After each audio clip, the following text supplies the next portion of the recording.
Hello guys, welcome to my channel T something, and in this video tutorial I will gonna show you how to create desktop shortcut from any app on Windows 11. So how to do this? Let's get started. Before starting off the video, I humbly request you please subscribe my YouTube channel for more updates. So let's start. Okay guys, in this video tutorial I will share a couple of methods to create any app shortcut on Windows desktop. So the first method is that right click on desktop, click on a new and click on a shortcut. After doing this step, click on browse, find out go to your C section,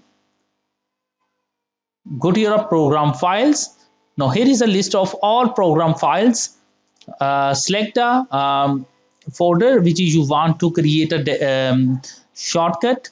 So select it, click on OK, click on next button and click on finish. Now you can see that a handbrake is shortcut added.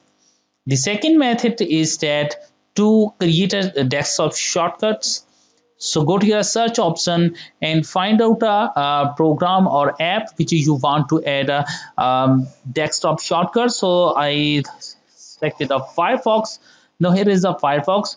Right click, go to your open file location. After doing this step, right click, click on more options, go to your send to and click on a create shortcut. Click on it and close it. Now you can see that a Firefox shortcut is added. So I hope this video is helpful for you. Thanks for watching and please subscribe my YouTube channel.